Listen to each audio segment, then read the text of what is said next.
Hey, most excellent rock buds, Rock Papa here. Hope you guys are doing fantastic. Today I've got another rock for us to ID. This was a little more difficult than previous rocks, but I think we will get through it and be able to ID this rock. And we're gonna use the free to use for everyone rock image ID key on the web. Let's get started, and if this video is helpful and useful to you, please subscribe, and you can hit that like button if you want to, and I would appreciate it so much. I value my subscribers. So here we go, a new rock to ID using the rock image ID key today. Okay, here is our rock, and the first thing I notice about it is it's kind of got a rounded surface on the quote-unquote top of it, kind of flat on the bottom. It looks like inside it's white, but it's got this brown ironish coating on the outside. And I see absolutely no visible minerals here, so that's a big clue when we get to the rock image ID key. Oh yes, and incidentally, I did crack this rock. I hit it with a hammer to get that fresh kind of whitish surface there that you can see coming around. Always crack your rock to get that fresh surface, because all rocks kind of sort of look alike until you do that.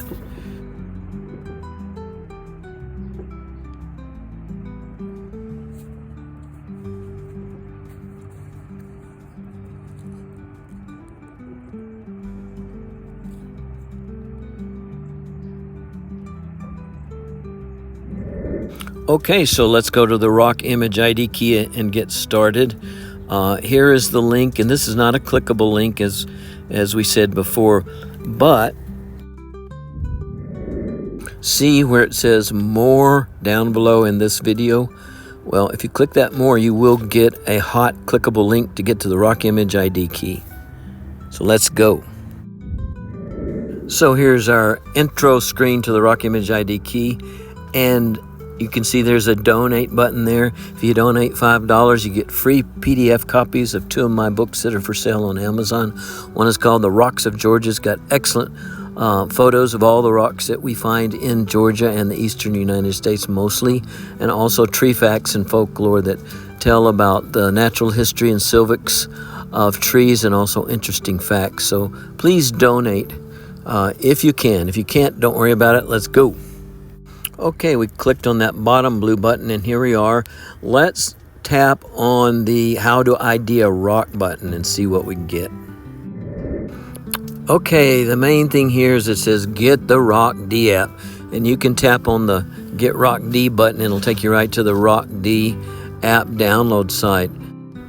The Rock D app is free at the App Store. It was made by Cornell University. Basically, it's an interactive geologic map of North America and the rest of the world, really. And Rock D is an absolutely essential companion to the rock image ID key, because it tells you about your rock collection location and what rocks you might find there.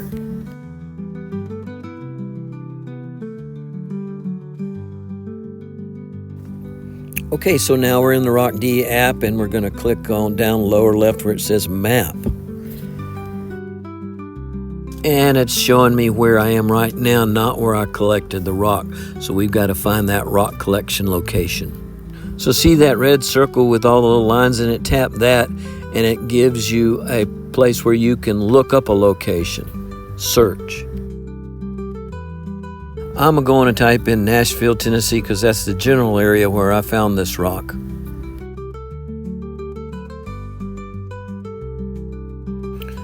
And by magic, here we are around Nashville, and I'm going to move closer to the actual rock collection location, a little northeast of Nashville, Tennessee.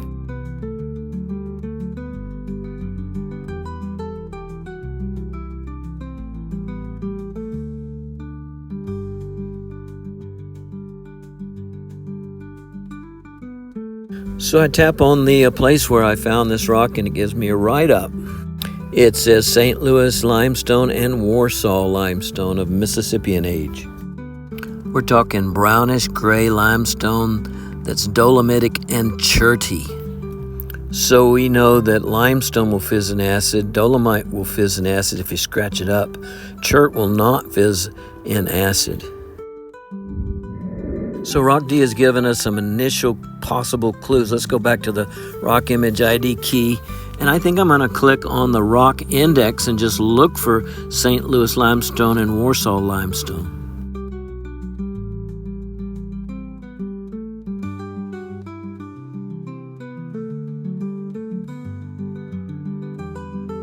I don't find either one of these here, but I decide to look up limestone. This takes us right to some pictures, some images of limestone. Let's have a look. I am not seeing any decent matches here. How about you guys? So I tap for the description of limestone.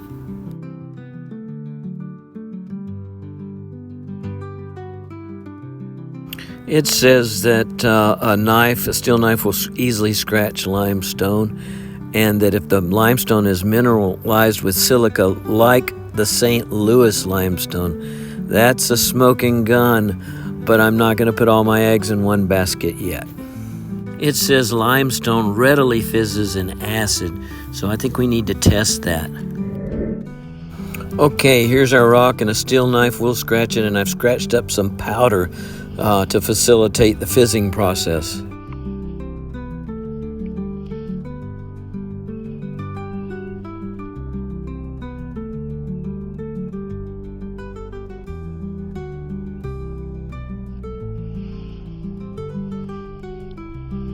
And this is, I think, 15% HCl acid that you can get on Amazon.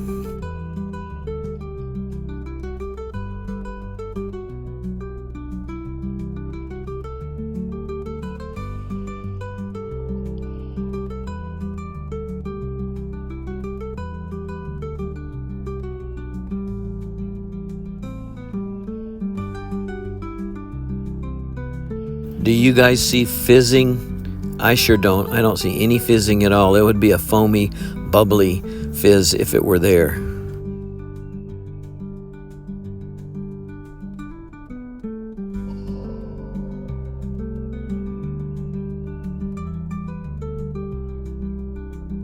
So that proves this is not strictly limestone, not strictly calcium carbonate. It's not strictly dolomite, which is calcium magnesium carbonate, both of which fizz. Okay, so let's peruse the rock image ID key, rock ID key, and try to key this out. We noted before no visible minerals, so let's tap on that option. We get 5 possibilities. Let's tap on white rocks with no visible minerals. Let's just run through these. Here is kaolinite. Does not look like a match, but let's check the description.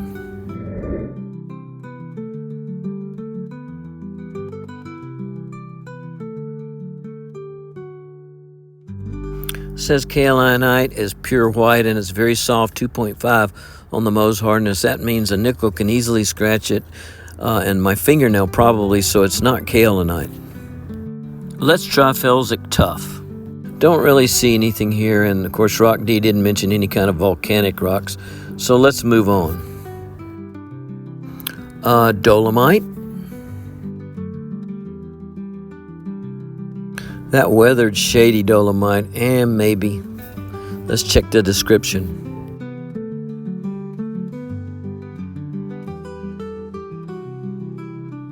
Says dolomite will fizz in acid, so nope, we ain't got dolomite because our rock does not fizz, even when we scratched up some stuff. Let's check out marble. I don't see any visual matches. We'll tap on the description.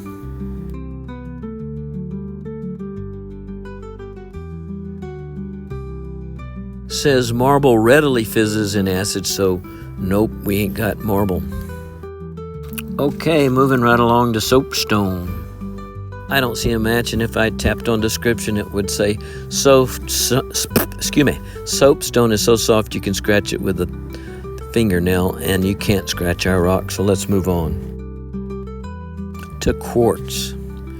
And no, our rock is nothing like quartz. So what do we know? Rock D says St. Louis or Warsaw limestone, and we've read that these limestones are silicified in a lot of places. That means they're full of quartz, silica, and there are chert nodules in them. That's a blob, a roundish blob of chert or silicified chert. Sounds a lot like what we got. Also, we know that what we have is not strictly limestone, dolomite, or marble. If it were any of those three, it would fizz, and it doesn't fizz. Just for double sure, let's check out reddish or brownish rocks on the rock image ID key. Let's tap on sandstone, and by the way, by going the extra mile and tapping on other possibilities, you're slowly but surely learning the characteristics of rocks, and you'll have them in your brain. Don't really see any possibilities better than what we've already got. So let's move on. Tap on andesite. Andesite is lava, and Rock D doesn't say anything about lava, and I don't see any possible matches, so once again, let's move on. Mythic Tuff?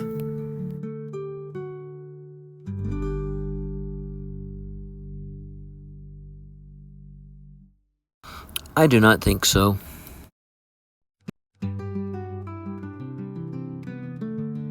Probably not shale, but let's have a quick look anyway.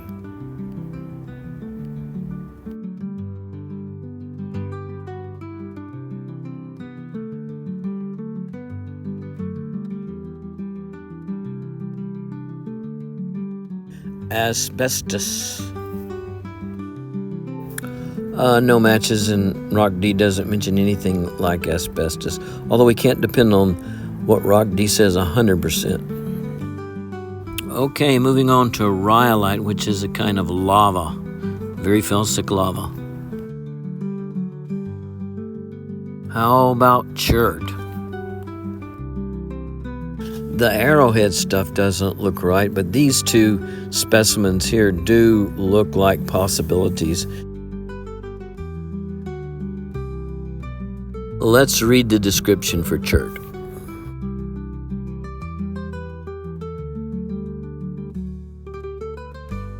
The ID characteristics heading doesn't seem to really help.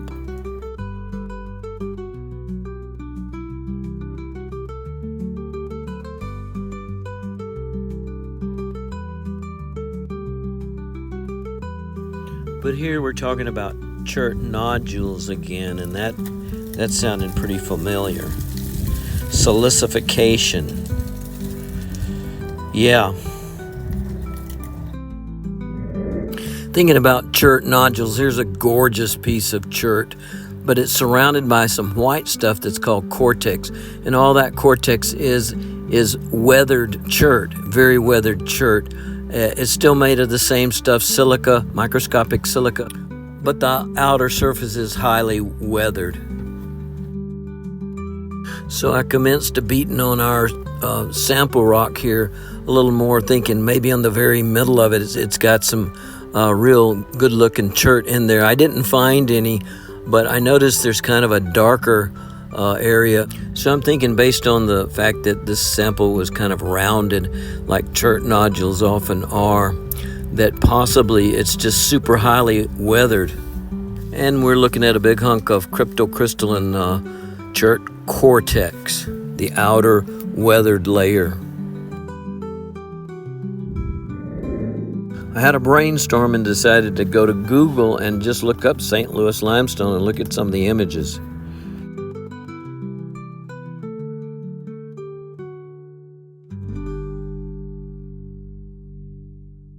None of these images pop out.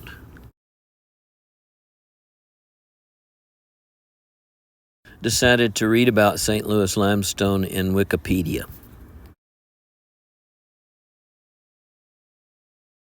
talks about scattered chert beds and mentions the Lost River chert bed. So I'm going to look that up.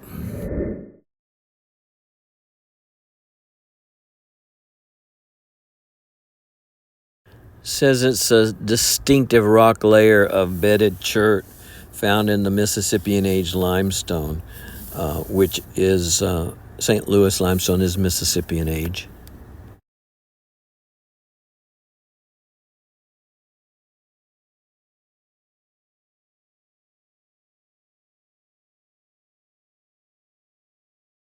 Let's look at some images of this stuff.